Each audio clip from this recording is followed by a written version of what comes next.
Assalamualaikum warahmatullahi wabarakatuh. Alhamdulillah hamdan hamidin wa nashkuruhu syukra syakirin. Asyhadu an la ilaha illallah wahdahu la syarika lah wa asyhadu anna Muhammadan abduhu wa rasuluh. Allahumma shalli wa sallim wa barik wa zid wa an'im ala sayyidina wa nabiyyina wa habibina Muhammadin wa ala alihi wa ashabihi wa man tabi'a hudahu ila yaumiddin. Qala Allah ta'ala fil Qur'anil 'azim, a'udzu billahi minasyaitonir rajim. Alladzina atainahumul kitaba ya'rifunahu kama ya'rifuna abna'ahum. Amma ba'du, subhanaka la 'ilma lana illa ma 'allamtana innaka antal 'alimul hakim.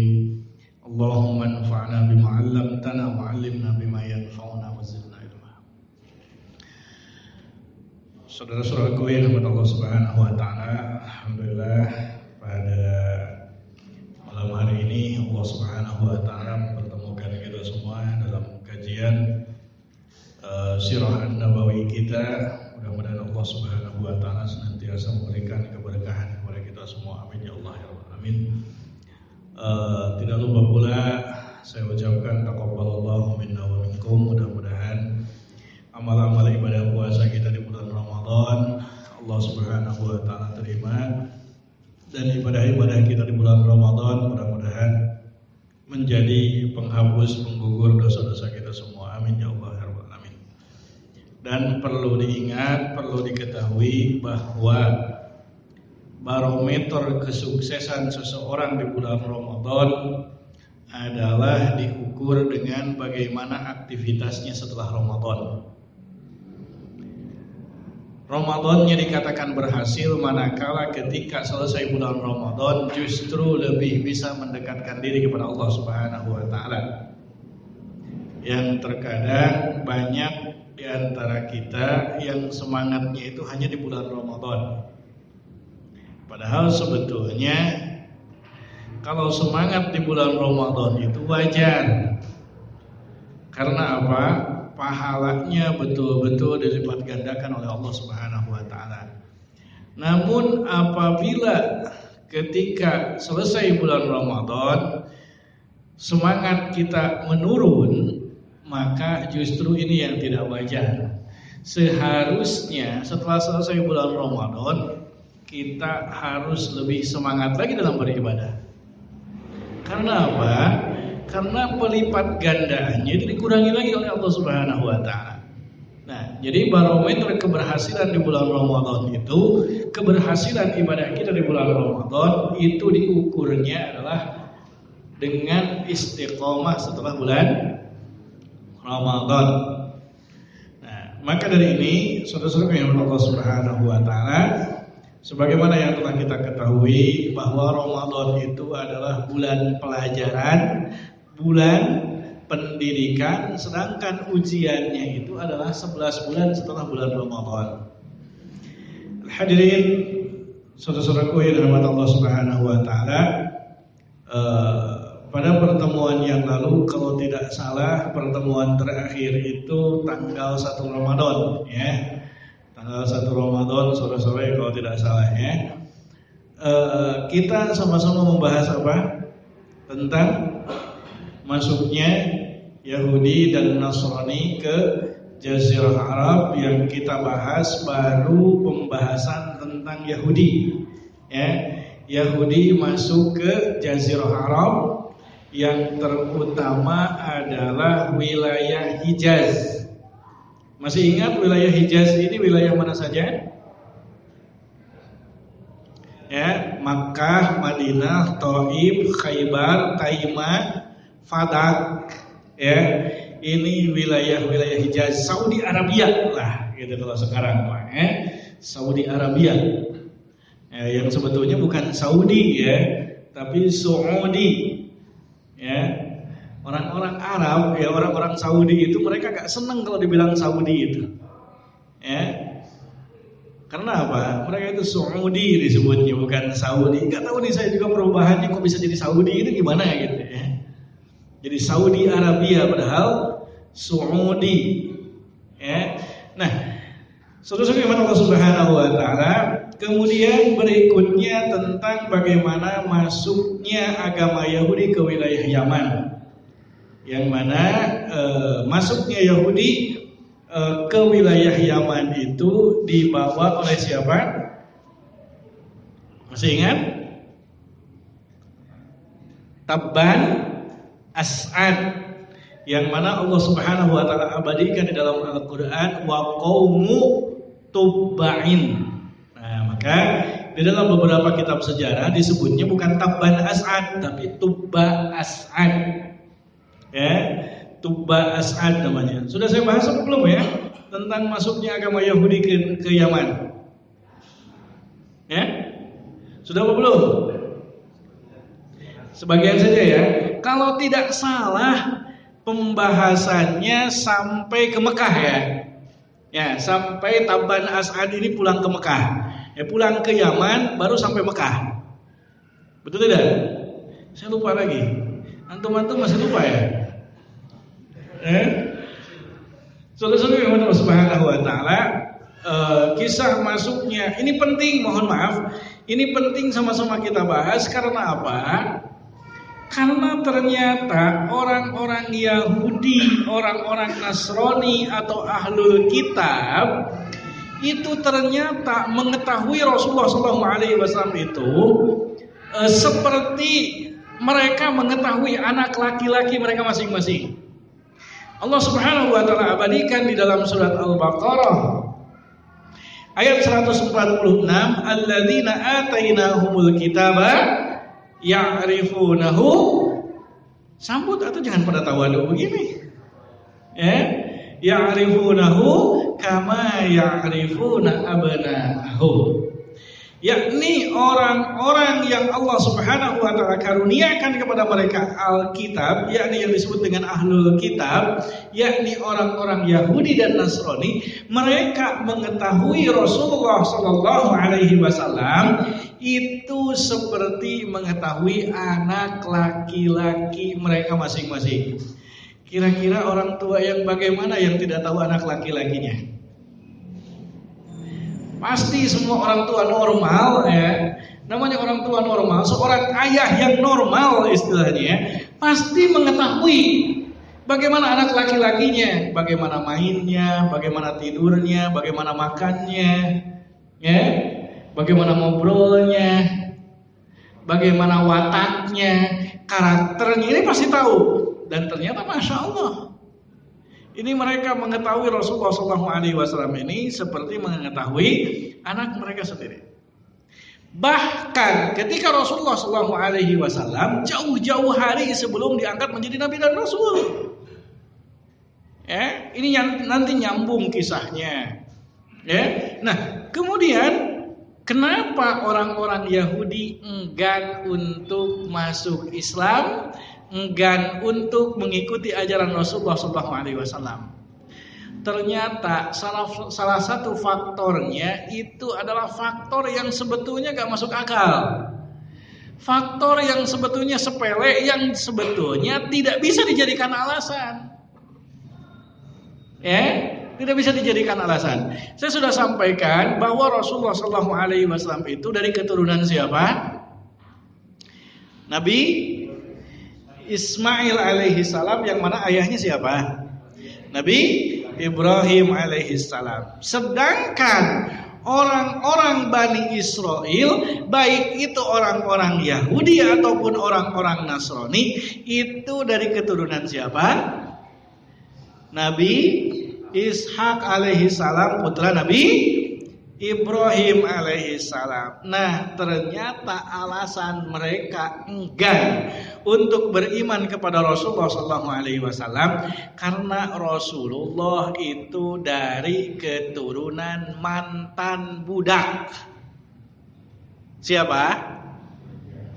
Hajar. Oh, kalau nggak pakai Siti nggak afdol katanya. Siti Hajar. Ya, nah ini alasannya. Sedangkan orang-orang Bani Israel itu dari keturunan siapa? Sarah.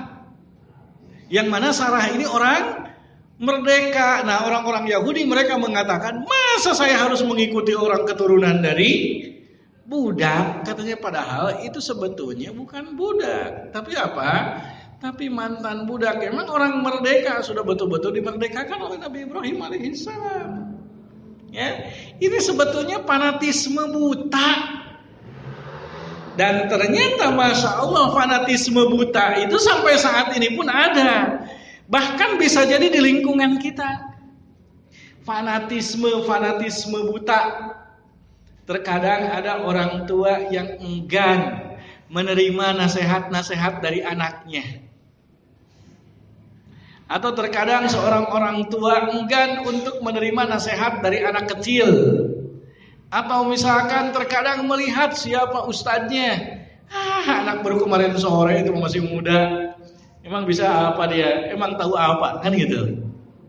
Ya? Ada yang model seperti itu. Terkadang sulit ini. Nah, biasanya mohon maaf ya. Mohon maaf, biasanya orang-orang yang sepuh, orang-orang yang sudah tidak lagi muda gitu ya. Saya nggak tega kalau nyebut orang tua ya.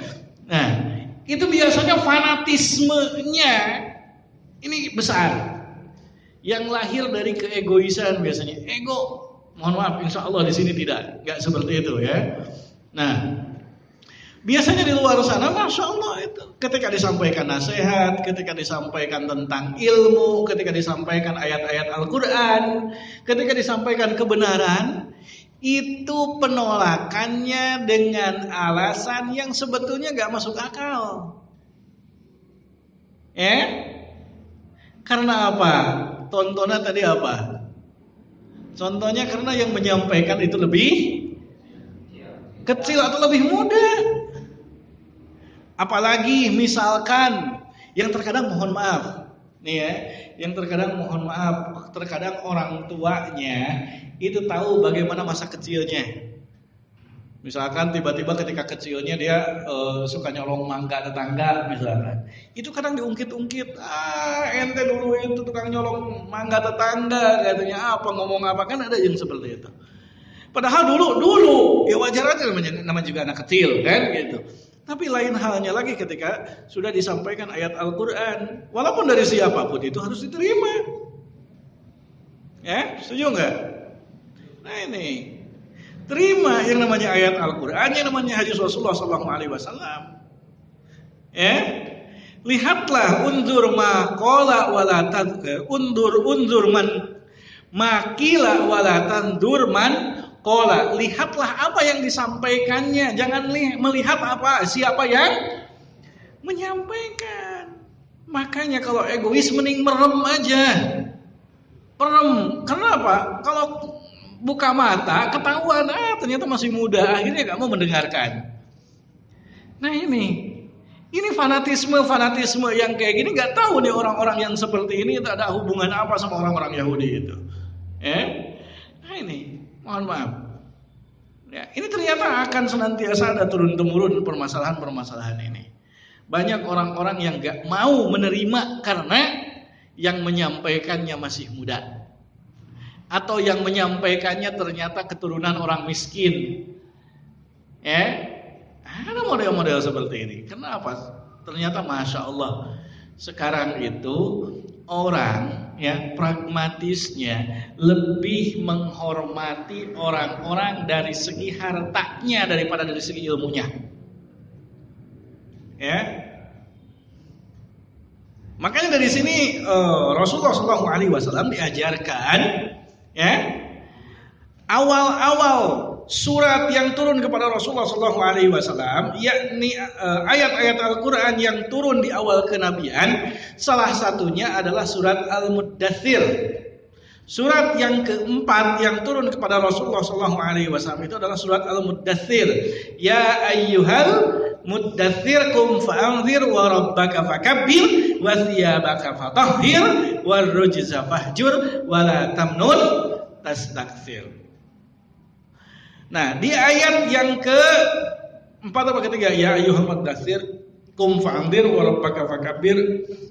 Ayat yang ke-4, wa thiyabaka fatahhir, dan pakaianmu sucikanlah. Maksudnya di sini pelajaran untuk kita semua ketika akan menyampaikan sesuatu ketika akan menyampaikan dakwah jangan sampai menyepelekan penampilan. Harus betul-betul diperhatikan penampilan ini, ya.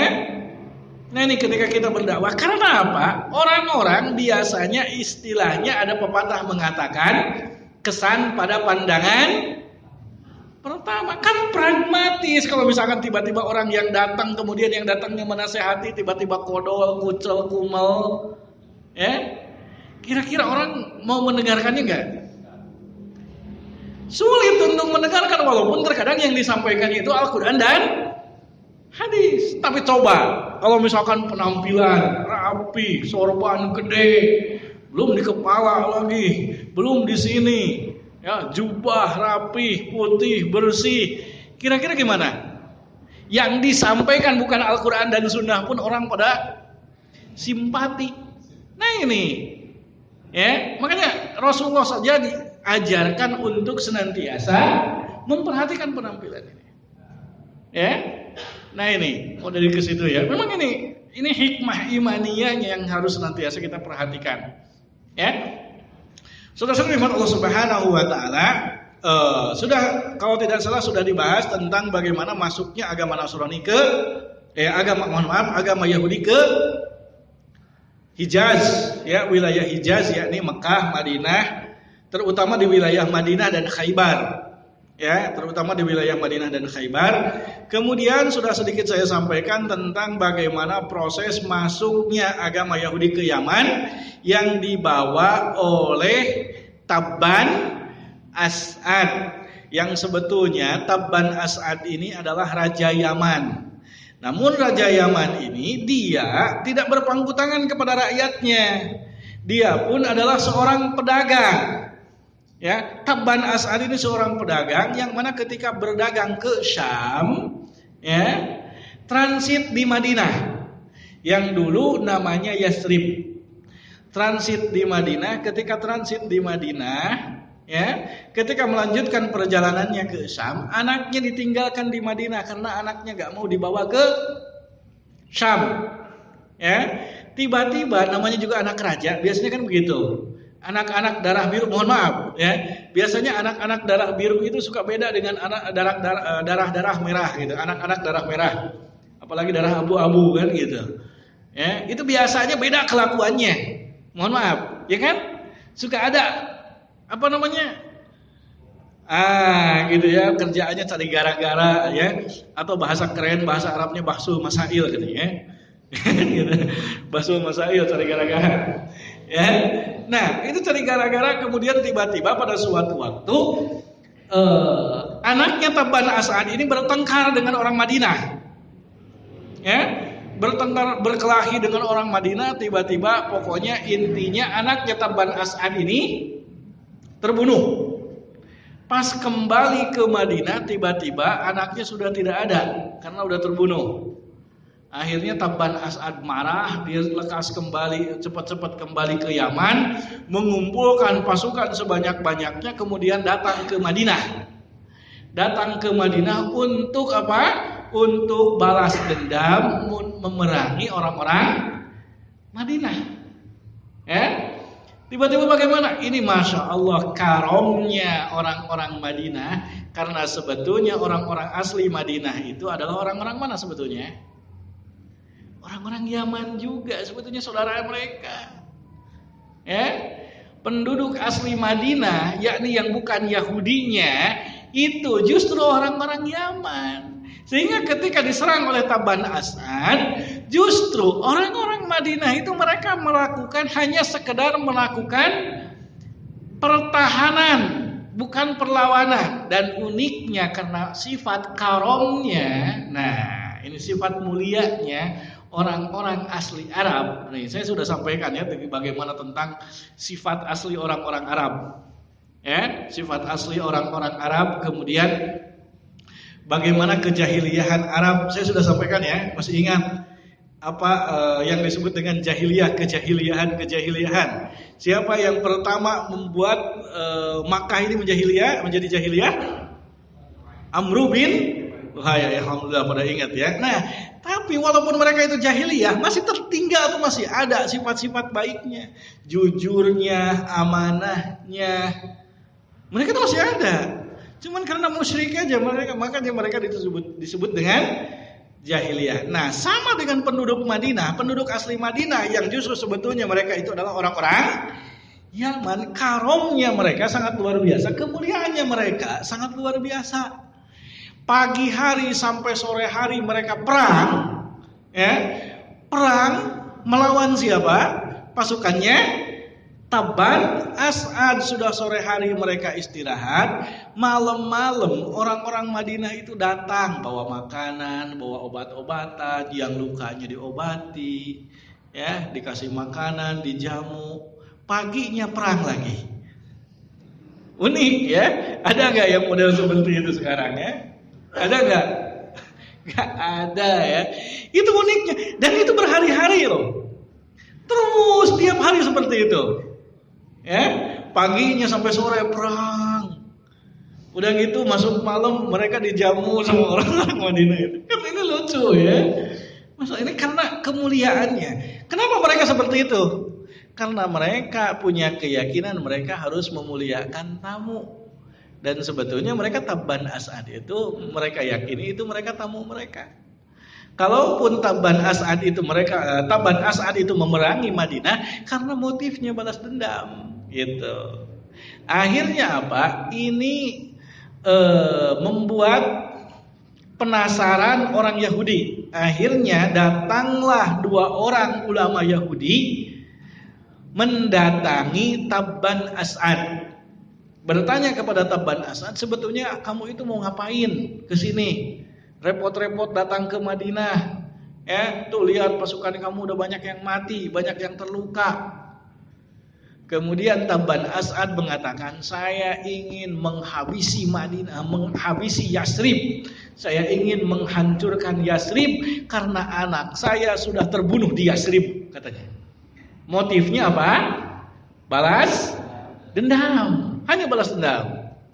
Kemudian orang Yahudi mengatakan, 2 ulama Yahudi mengatakan ini, mereka mengatakan, kamu tidak bakalan bisa menghabisi Madinah karena Madinah ini mahjarun Nabi. Catat. Ini bukti nyata bahwa orang-orang Yahudi itu betul-betul tahu Rasulullah. Ya. Ternyata ketika Tabban As'ad menyerang Madinah itu ternyata orang Yahudi mengatakan apa? Kalian itu tidak bisa menghancurkan Yasrib, tidak bisa menghancurkan Madinah. Yasrib namanya waktu itu. Ya, karena apa? Karena Madinah adalah tempat hijrahnya Nabi terakhir. Dari mana coba ini? Ya, dari mana kabar ini coba? Dari kitab Taurat yang mereka pelajari, kabar dari Allah Subhanahu wa taala. Ya, ini Masya Allah, detil di dalam kitab Taurat itu tentang Rasulullah sallallahu alaihi wasallam. Ya, detil. Kemudian akhirnya apa? Akhirnya Tabban As'ad pun malah penasaran, siapa itu nabi terakhir? Ya, disebutin namanya karena nama pun terterang di dalam kitab Taurat, itu namanya Muhammad Ahmad. Ya, di dalam kitab Taurat itu namanya. Orang mana itu? Tahu orang Yahudi ini bahwa mereka Rasulullah itu adalah orang Mekah, nantinya hijrah ke Madinah, tahu. Akhirnya apa? Akhirnya Tabban As'ad lama-lama justru malah mempelajari Yahudi, mempelajari agama Islam lah, kan gitu. Yang pada saat itu adalah Yahudi disebutnya. Nah, akhirnya mempelajari agama Yahudi. Kemudian setelah itu Tabban As'ad memutuskan untuk masuk agama Yahudi beserta pasukan-pasukannya masuk agama Yahudi. Kemudian setelah itu Tabban As'ad pulang ke Yaman. Ya. Tabban As'ad pulang ke Yaman, dan ketika pulang ke Yaman, Tabban As'ad membawa 2 orang pendeta untuk berdakwah di Yaman. Ya, untuk apa? Untuk berdakwah di Yaman. Nah, dibawalah kiainya kalau zaman sekarang gitu ya, kiainya Yahudi, ulama Yahudi itu dibawa ke Yaman. Di tengah perjalanan antara Madinah dan Yaman, yakni di daerah wilayah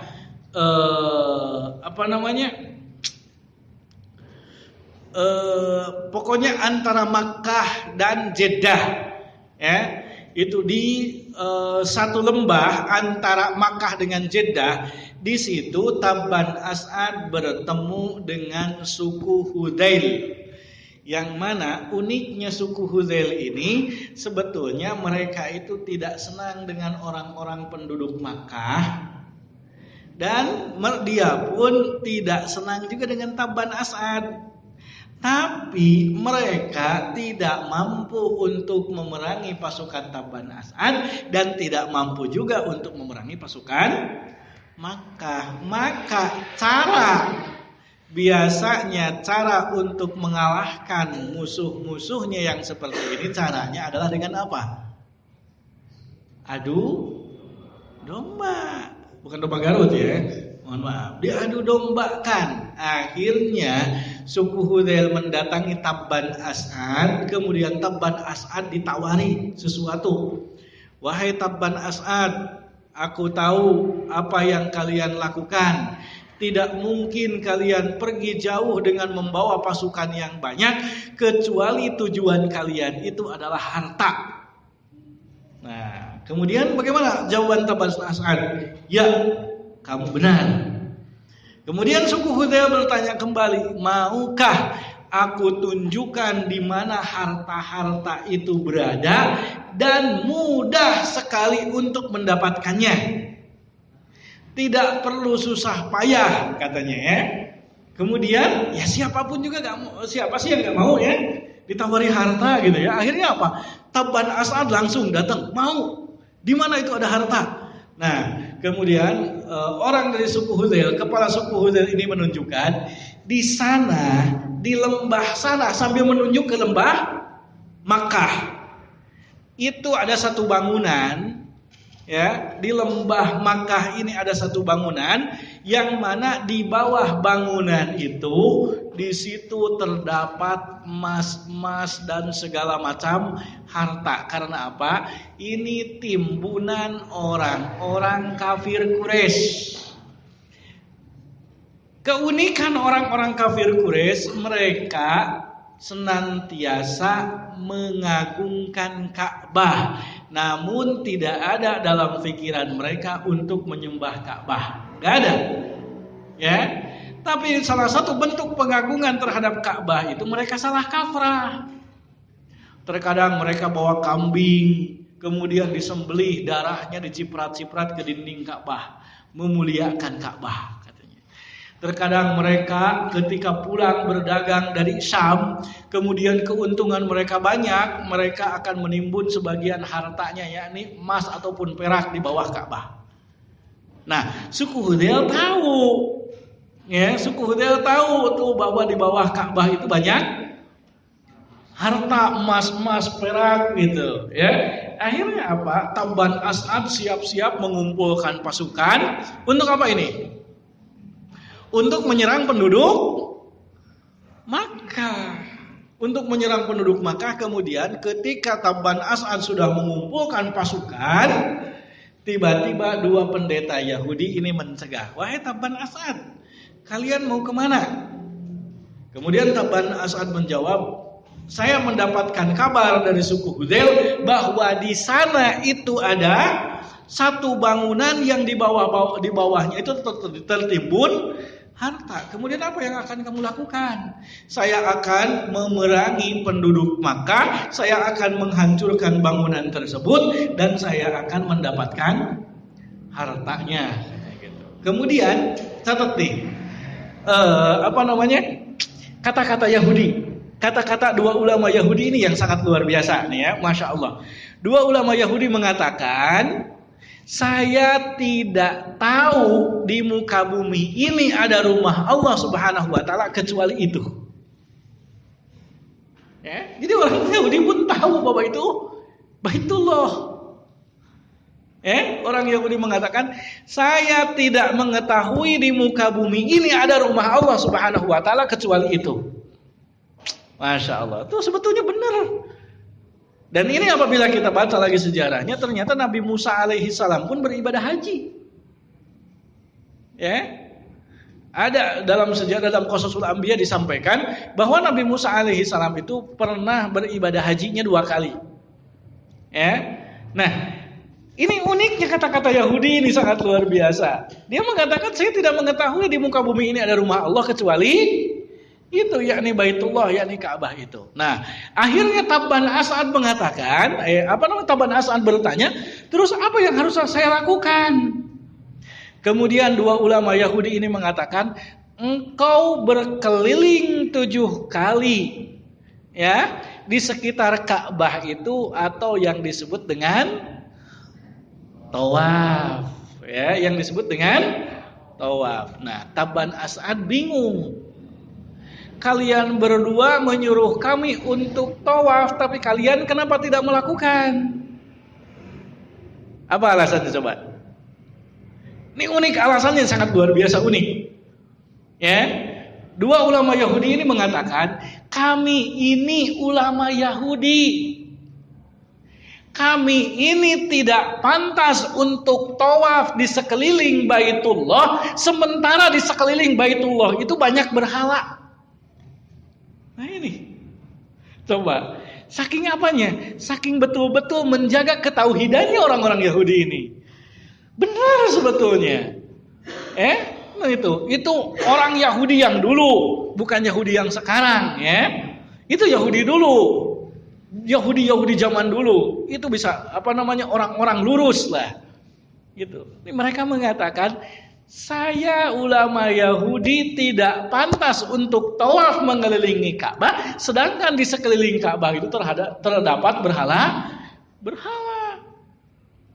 Nih, Masya Allah Kemudian apa? Kemudian setelah itu Tabban As'ad akhirnya tawaf. Setelah tawaf capek, kemudian bermuamalah dengan orang-orang sekitar Makkah. Kemudian setelah itu ketiduran di bawah Mu'tazam, bawah Ka'bah.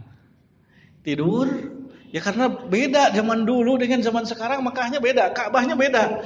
Kalau sekarang gak ada istilah sepinya. Yang ada kalau tiduran di bawah Ka'bah keinjek-injek. Kalau dulu sepi, saya pernah ceritakan tentang 2 berhala yang diturunkan kembali oleh siapa? Amru bin Luhai, yang nama berhala itu siapa? Isaf dan Nailah, kan gitu. Alhamdulillah masih ingat itu kan. Karena dulu sepi, kalau sekarang nggak bisa Nah, akhirnya ceritanya Tabban As'ad ini ketiduran. Ketika tidur dia bermimpi bahwa di dalam mimpinya itu dia bermimpi menutupi Ka'bah dengan kain. Nah akhirnya ketika terbangun dia konsultasi dengan 2 pendeta Yahudi tadi.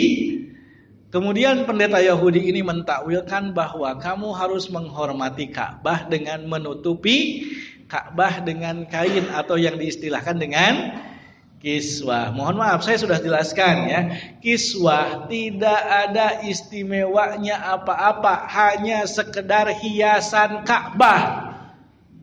Hanya sekedar hiasan Ka'bah yang tidak bisa memberikan manfaat dan tidak bisa memberikan madarat. Yang Rasulullah SAW sendiri tidak istimewakan. Yang Rasulullah SAW istimewakan itu adalah Hajar Aswad, itu pun menciumnya. Umar bin Khattab justru malah mengatakan ke Hajar Aswad, wahai Hajar Aswad, kamu itu hanya sekedar batu, tidak bisa memberikan manfaat dan tidak bisa memberikan madarat. Seandainya Rasulullah tidak pernah menciummu, maka aku tidak akan pernah menciummu juga, katanya gitu. Karena apa? Yang terkadang mohon maaf orang-orang Indonesia, jemaah haji, jemaah umroh aneh-aneh. Bahkan sampai rame beritanya bawa gunting, kiswah digunting. Pas ditanya katanya buat apa? Jimat. Apa hubungannya coba? Kurang kerjaan amat, akhirnya kan ketangkep. Malu saya ketika dipanggil oleh hay'ah dakwah di Makkah. Ya, ketika saya ngobrol dengan Hay'ah dakwah di Makkah, Syekh itu mengatakan kepada saya, antum harus benar-benar dakwah di Indonesia itu. Saya tanya, kenapa ya Syekh? Mohon maaf, pakai bahasa Arab ya. Cuman kalau saya sampaikan pakai bahasa Arab nanti antum nggak paham lagi kan gitu. Jadi saya terjemahkan aja langsung gitu ya. Nah, kenapa Syekh? Kata gitu. Orang Indonesia itu aneh-aneh. Lihat tuh di depan Ka'bah katanya. Mereka meratap-ratap, meraung-raung, nangis, bawa sorban diusap-usap, bawa kerudung diusap-usap, peci segala macam diusap-usap, Hajar Aswad ke Kiswah katanya gitu ya. Pas ditanya buat apa? Barokah. Barokah apa? Nah ini mohon maaf jangan sampai aneh-aneh ya. Nah, terlebih lagi katanya sampai ada yang ketahuan apa? Gunting kiswah katanya. Dan ternyata tahu beliau. Ternyata mau dibawa ke Indonesia buat dibikin jimat. Saya malu banget gitu ya. Itu Masya Allah ini aneh-aneh. Nah itu awal mula sejarah dari kiswah. Kemudian setelah itu Tabban As'ad kembali ke Yaman. Mulailah Tabban As'ad beserta 2 orang pendeta Yahudi ini mendakwahkan agama Yahudi yang pada saat itu agama orang-orang Yaman adalah agamanya beragama Majusi. Ya, Majusi menyembah api dan ada di situ api satu ruangan, satu rumah besar itu di dalamnya terdapat api dan tidak boleh padam-padam itu api. Terus kayu bakar ditambah. Nah, uniknya ada satu tradisi di sana dulu, jangan dicoba ya. Jangan dicobain. Ada satu tradisi untuk tahkim. Tahkim itu apa? Berhukum, menentukan siapa yang benar dan siapa yang salah itu dengan dilalap api. Satu ruangan, misalkan ini ruangan, kemudian ada pintu, ya, kemudian ada 2 orang yang berkelahi misalkan ya. Nah, untuk menentukan siapa yang benar, siapa yang salah, 2 orang ini diberdirikan di hadapan pintu api itu, kemudian pintu apinya itu dibuka, siapa yang kena api itu yang salah. Nah, unik kan ini, jangan ditiru ya. Jangan ditiru, ini hanya sekedar sejarah yang amat sangat penting untuk saya sampaikan karena di sini yang menjadi penentu orang-orang Yaman. Nah, karena salah satu tradisi tahkim itu adalah dengan dilalap api itu, akhirnya apa? Akhirnya pemuka agama Majusi itu masyarakatnya meminta kepada pemuka agama Majusi itu untuk tahkim, menentukan siapa yang benar, siapa yang salah. Akhirnya apa? Kedua pendeta Yahudi pun itu ditantang, istilahnya diminta untuk hadir, berdiri dari 2 orang dari pemuka Majusi, 2 orang dari Yahudi untuk berdiri di depan pintu. Nah, kemudian Tabban As'ad menyampaikan kepada 2 pendeta Yahudi itu, kamu bersedia enggak dengan seperti itu? Kemudian 2 orang pendeta Yahudi ini mengatakan, seperti itukah tradisi orang sini dalam tahkim? Ya, kata Tabban As'ad. Ya, baik, kalau memang seperti itu keadaannya, saya berani. Ya, saya berani dan saya yakin Allah pasti menolong saya, katanya gitu ya. Akhirnya apa? 4 orang diberdirikan. Tiba-tiba ketika pintu api itu dibuka, tiba-tiba api itu melalap 2 orang agama Majusi, pemuka Majusi itu. Itu lari itu dia. Ya siapa sih yang mau dilalap api gitu? Lari akhirnya ya. Orang Yahudi gak kena. Lari. Kemudian masyarakatnya apa? Marah. Kalian itu jangan lari. Kami ini ingin mengetahui siapa yang benar dan siapa yang salah. Kalau kalian merasa benar, kenapa kalian lari? Katanya kan itu. Akhirnya apa? 2 orang Majusi ini dibawa lagi tuh ke depan pintu api. Kemudian dibuka lagi, ternyata masih tetap melalap 2 orang Majusi itu. Akhirnya seluruh penduduk Yaman pada saat itu masuk agama Yahudi seketika.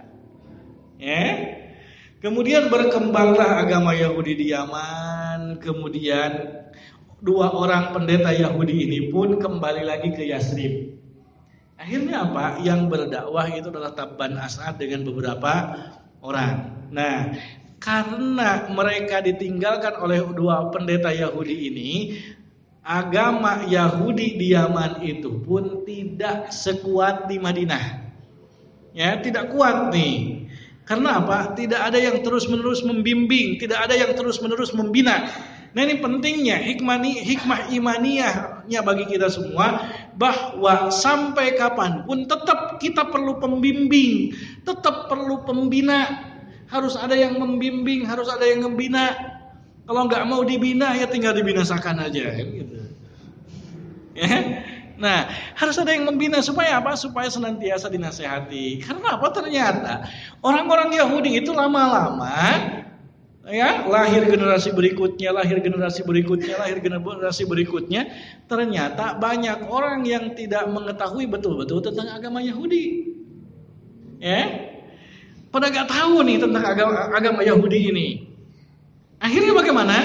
Mereka justru lama-kelamaan setelah Tabban As'ad meninggal dunia, digantikan tahtanya itu oleh Hasan, oleh anaknya, kemudian oleh anak-anak yang lainnya. Ternyata mereka tidak betul-betul menjalankan agama Yahudi dengan sebenar-benarnya.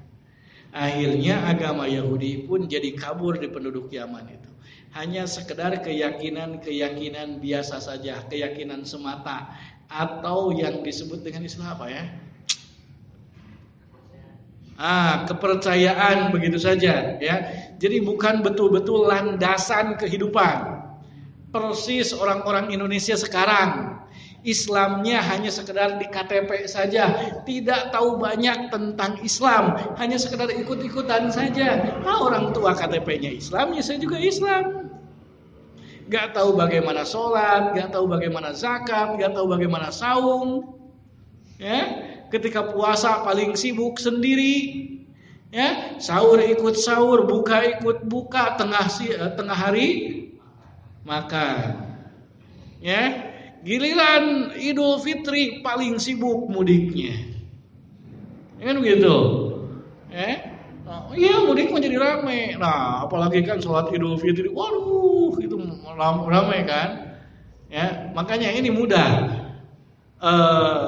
Ada satu pepatah ulama mengatakan, kalau kalian ingin mengetahui jumlah umat Islam, lihatlah pada saat Idul Fitri. Makanya syariat Idul Fitri itu disyariatkan di mana? Disunahkan di mana? Di lapang. Karena kalau di masjid gak bakalan cukup. Karena yang tadinya gak sholat di masjid, gak sholat Jumat, gak sholat apapun juga, biasanya kalau Idul Fitri mah ikut nimbrung. Makanya disyariatkannya di lapang. Karena khawatir masjidnya gak cukup. Mohon maaf, Idul Fitri kemarin saya dapat amanah untuk khutbah Idul Fitri itu di Almanar, di Jalan Puter Almanar. Masya Allah, itu ya. Ternyata kan di lapang di depannya, ternyata lapang penuh. Kayaknya 2 masjid Almanar lagi itu masih tetap kurang kayaknya. Kalau ditambah masjid Almanar besar 2 lagi kayaknya kurang untuk bisa menampung jamaah gitu. Untung saja Rasulullah mensunnahkan sholat Idul Fitri itu di lapang. Saya nggak kebayang kalau sunnahnya di masjid. Nggak cukup, nanti bisa jadi sampai ke lapang gitu ya, ke jalan melebar kemana-mana kan gitu. Nah itu. Nah ini kalau kita mau melihat umat Islam, lihatlah saat Idul Fitri. Tapi kalau mau melihat kekuatan umat Islam, lihatnya di mana? Subuh. Nah itulah kekuatan umat Islam. Gampang melihat bagaimana kualitas keislaman suatu daerah itu. Gak perlu disensus. Sulit nyensusnya juga ya. Lihat aja, datang aja subuh, misalkan datang ke satu daerah, datang aja subuhnya ke masjidnya. Kalau ternyata jamaahnya hanya kakek-kakek saja, wah udah berarti anak-anak mudanya hancur di situ. Ya, begitu. Coba aja lihat. Ya, itu. Nah, makanya nih saya sangat bersyukur di sini, Masya Allah, di sini anak mudanya pada semangat untuk mengkaji ilmu Allah Subhanahu wa taala gitu ya. Di tengah-tengah anak-anak muda sekarang yang aduh Masya Allah. Makanya ini yang Allah Subhanahu wa taala sangat apresiasi. Rasulullah SAW bersabda, sab'atun yudhilluhumullahu fi dhillihi yauma la dhilla illa dhilluh. Ada 7 golongan yang mana 7 golongan ini akan mendapatkan naungan dari Allah Subhanahu wa taala saat tidak ada yang mampu untuk memberikan naungan kecuali naungan Allah Subhanahu wa taala. Yang salah satu dari 7 golongan itu adalah syabun nasya'a fi ibadatillah. Para pemuda yang semangat yang semangat untuk beribadah kepada Allah Subhanahu wa taala. Istilahnya, mohon maaf Pak ya, kalau orang tua semangat ibadah wajar. Ya, istilahnya kan begitu. Kalau diistilahkan apa gimana katanya? Ya, wajar kalau orang tua udah bau tanah katanya kan gitu. Tapi kalau anak-anak muda, ini dunianya dunia apa coba? Sok, coba kira-kira mendingan ngumpul di sini duduk atau mendingan nongkrong? Kan naluri pemuda itu mendingan nongkrong kan gitu. Wajar. Sehingga apa? Ketika melawan nafsunya untuk meninggalkan nongkrong dan nongkrongnya di masjid, duduknya di masjid, wah ini Allah Subhanahu wa taala apresiasi karena berat loh. Gimana gak berat coba? Apalagi misalkan antum dari rumah jalan ke sini tiba-tiba banyak orang yang gandeng pacarnya, ada yang mojok, aduh kan gitu. Ini ujiannya yang sangat luar biasa di sini kan gitu. Gak apa-apa ya. Jomblo fisabilillah ya. Gitu. Iya. Ya, jomblo fisabilillah gitu kan. Halalkan atau tinggalkan kan gitu ya. Nah, saudara-saudara Allah Subhanahu wa taala, istilah baru gitu. Iya, mendingan halalkan atau tinggalkan, dua pilihannya kan gitu. Ya, saudara-saudara Allah Subhanahu wa taala. Nah, kemudian setelah itu akhirnya apa? Yahudi pun jadi terseok-seok. Ya, karena apa? Biasanya ini faktor kekuasaan. Nah, setelah Tabban As'ad meninggal diganti oleh Hasan. Ya, Hasan ini dia rakus orangnya. Dia ingin menguasai dunia. Ya, sampai-sampai dia mengatakan la aghzuwannal arab wal ajam hatta ahkumal ard. Aku ingin memerangi orang-orang Ajam dan orang-orang Arab. Ajam itu orang apa? Orang selain Arab, itu Ajam namanya. Ya. Nah, saya akan memerangi orang-orang Ajam dan orang-orang Arab sampai aku betul-betul menguasai dunia katanya. Menguasai bumi. Ya. Nah, kemudian Hasan ini bertanya, negara mana katanya yang sekarang paling kuat? Nah, pada saat itu negara yang paling kuat itu adalah Furs atau mana? Persia, karena pada saat itu Persia melawan Romawi, Romawi sedang kalah.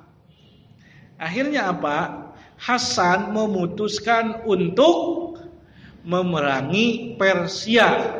Karena kalau ada kerajaan yang paling kuat itu ada yang mengalahkan, otomatis yang lain pun jadi kalah. Lawang yang kuatnya aja kalah kan begitu.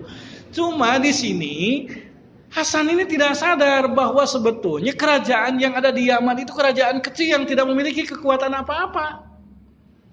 Ya, akhirnya bagaimana? Rakyatnya, menteri-menterinya ini tidak setuju dengan kelakuan Hasan ini. Kenapa? Konyol.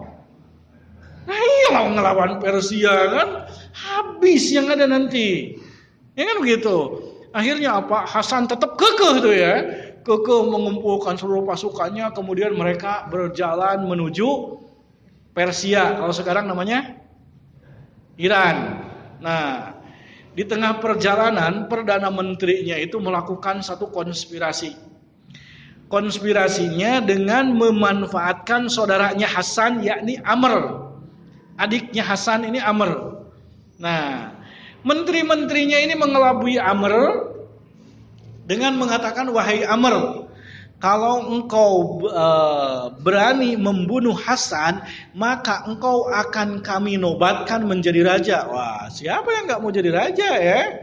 Akhirnya apa? Dia ngendap-ngendap kisah ceritanya, ya, kisahnya terbunuhlah Hasan.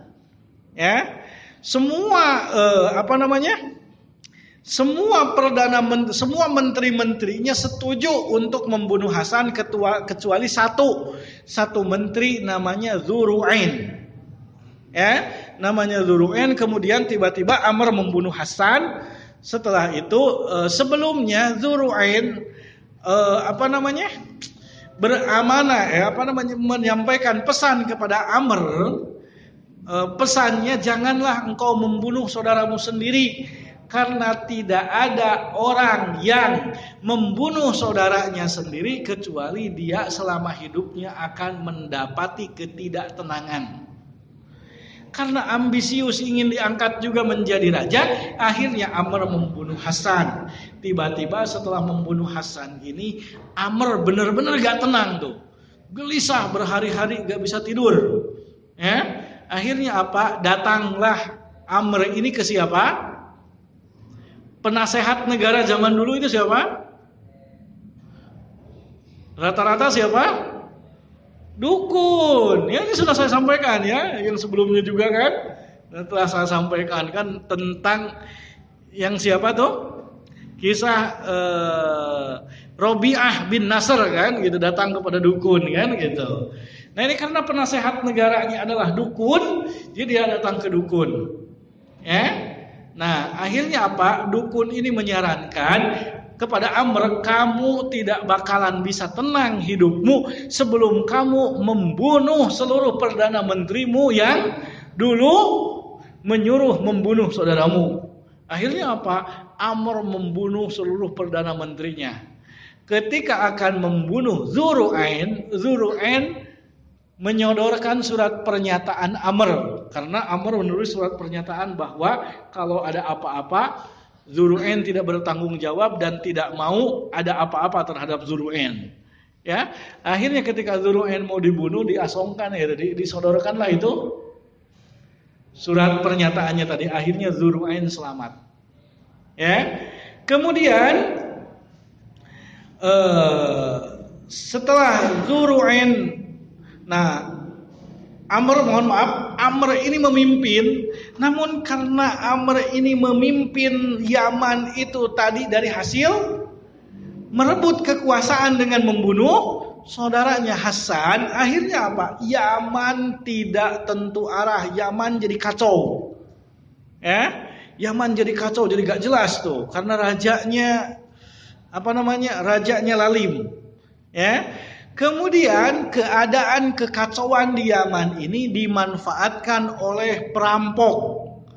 Ya, pemimpin perampok ini bernama Hunay'ah Dzsyanatik.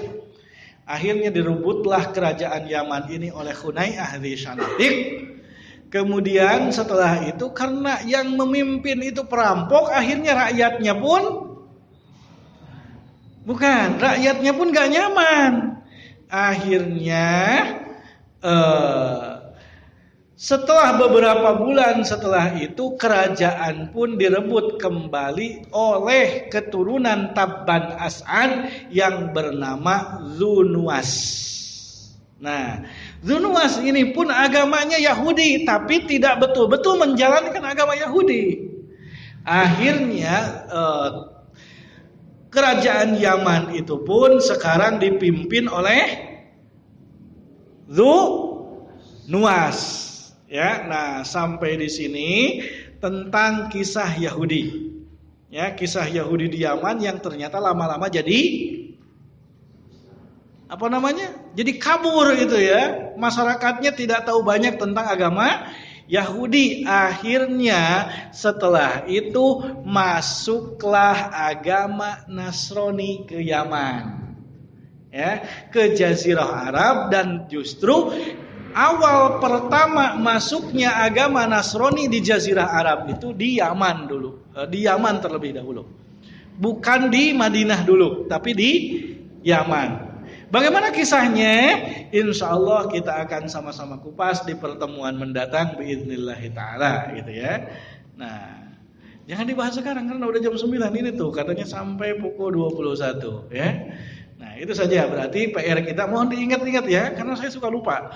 Ya, pertemuan mendatang kita insya Allah akan membahas tentang masuknya agama Nasrani ke Yaman. Ini penting untuk dibahas karena apa? Nantinya ini nyambung dengan peristiwa tahun gajah. Ada apa di peristiwa tahun gajah ini? Ada penyerangan Abroha. Nah kita pelajari sebetulnya siapa nih Abroha itu. Nanti insya Allah. Jangan sekarang, biar penasaran ya. Insya Allah bi'idnillahi ta'ala. Mudah-mudahan Allah subhanahu wa ta'ala memberikan kesempatan kepada kita semua untuk bersama-sama membahasnya kembali. Sebelum saya tutup, barangkali ada pertanyaan atau yang mau didiskusikan, maka silakan. Silakan bagi teman-teman mungkin yang ingin bertanya. Ya, silakan ngajuin saja. Ada bagi teman-teman yang bertanya, silakan. Ya, makasih. Suaranya dikeraskan. Kenalkan diri. Waalaikumsalam warahmatullahi wabarakatuh. Nama saya Muhammad Rahman dari Banjaran. Oh, masya Allah. Jadi mau bertanya ini, tadi kan jadi Yahudinya agamanya itu masih lurus kan? Ya. Jadi kapankah Yahudi itu mulai menyeleweng itu agamanya? Bukan hanya Ya. di Yaman saja gitu. Ya. Sebetulnya penyelewengan agama Yahudi itu sejak mulai ditinggalkan oleh Nabi Musa alaihissalam. Ya, itu menyeleweng. Akhirnya apa? Datang lagi nabi-nabi berikutnya dari Bani Israel, lurus lagi, terus menyeleweng lagi, lurus lagi, menyeleweng lagi, lurus lagi, dan seperti itu terus menerus. Ya, nah kemudian orang-orang Yahudi ini, terutama sepeninggal Nabi Sulaiman alaihissalam, ya, sepeninggal Nabi Sulaiman alaihissalam, peninggal Nabi Daud alaihissalam itu banyak penyelewengan. Tapi penyelewengannya itu tidak membuat mereka menyekutukan Allah. Tidak membuat mereka musyrik. Yang mereka selewengkan itu hanya syariat-syariatnya. Ya, hanya syariat-syariatnya. Mereka ingin syariatnya itu sesuai dengan keinginan mereka, gitu. Ya, contohnya misalkan seperti halnya kebiasaan mereka beribadah di hari Sabtu atau yang disebut dengan Sabat. Nah, kan itu mereka rubah, ya. Nah, kemudian dan syariat-syariat yang lainnya. Nah, itu sampai datangnya Rasulullah SAW, sebetulnya mereka, ya sebetulnya penyelewengannya terus menerus, ya, dari mulai ditinggalkan oleh para nabi dari Bani Israel itu. Namun penyelewengan itu tidak membuat rusaknya akidah mereka. Rusaknya hanya dalam masalah syariat. Namun manakala rusak dalam masalah syariat, otomatis akidahnya pun bisa rusak gitu ya. Jadi sebetulnya mereka itu masih lurus, tapi ada syariat-syariat yang mereka rubah gitu ya. Wallahu taala alam. Ya, ada lagi silakan. Ya, silakan. Ya. Nah, sekarang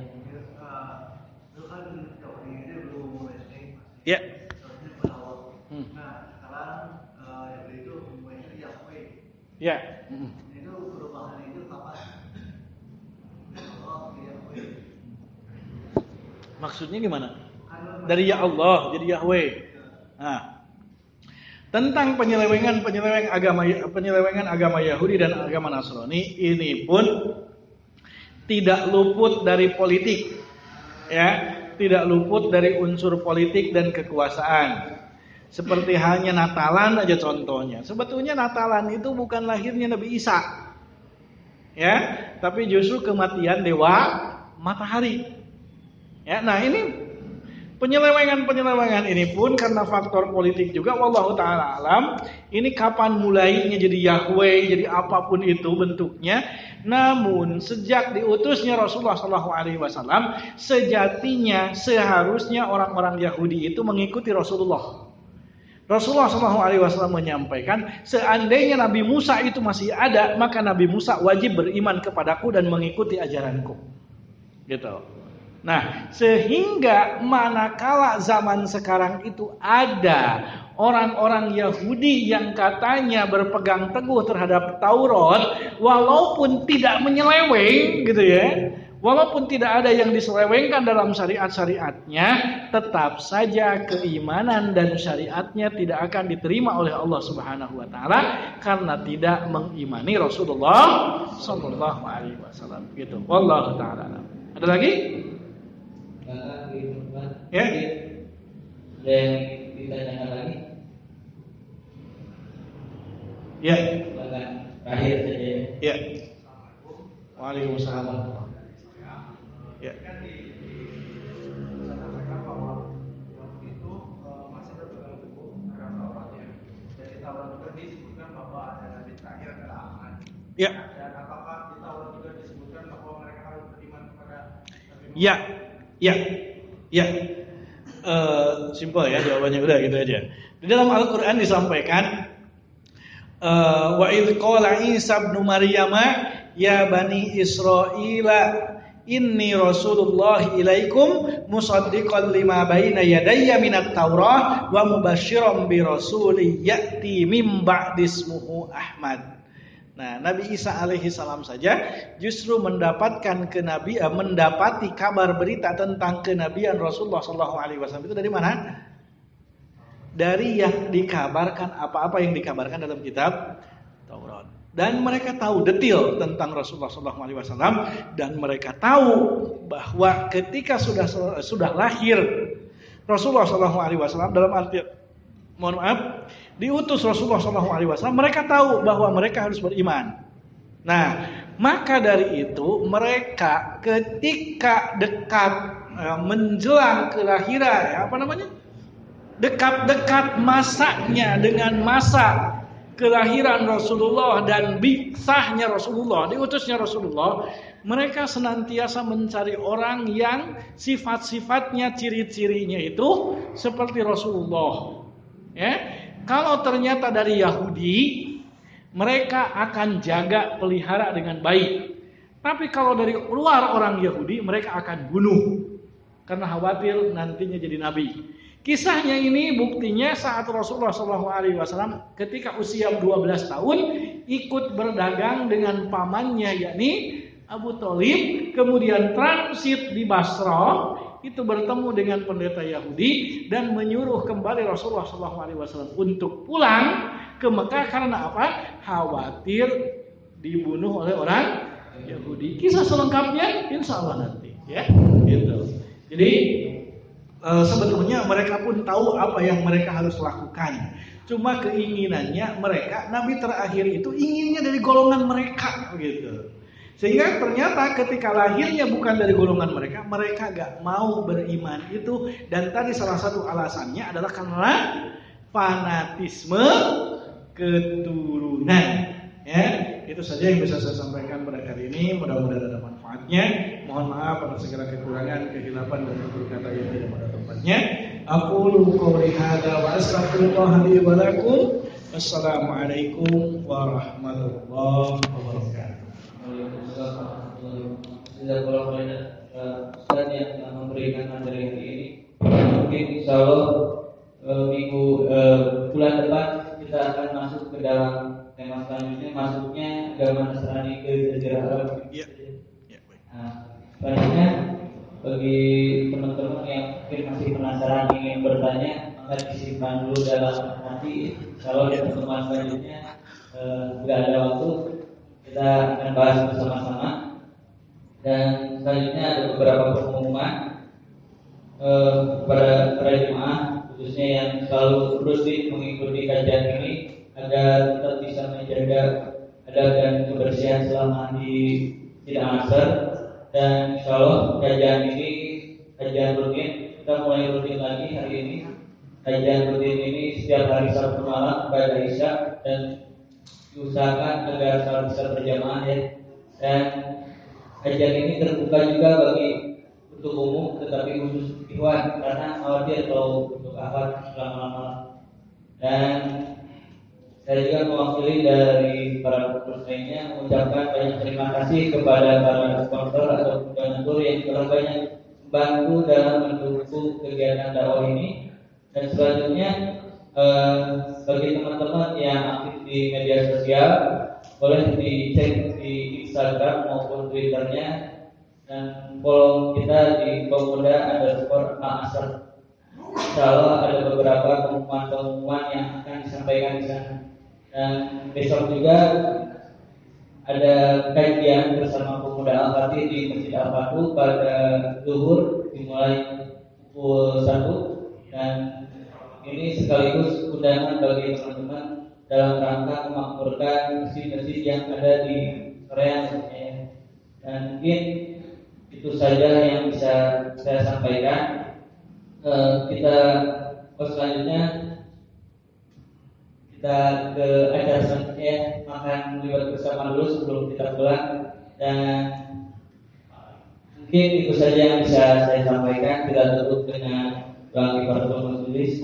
Manakah yang dikasih oleh ibadah kita sebelum ilaih Alhamdulillah Rabbana atina fid dunya hasanah wa fil akhirati hasanah wa qina adzabannar. Wassalamualaikum warahmatullahi wabarakatuh. Enggak, saya bukakan teman ini yang jagoan-jagoan kecil dulu yang terima dimakan dulu ya biar nggak masuk angin pulangnya.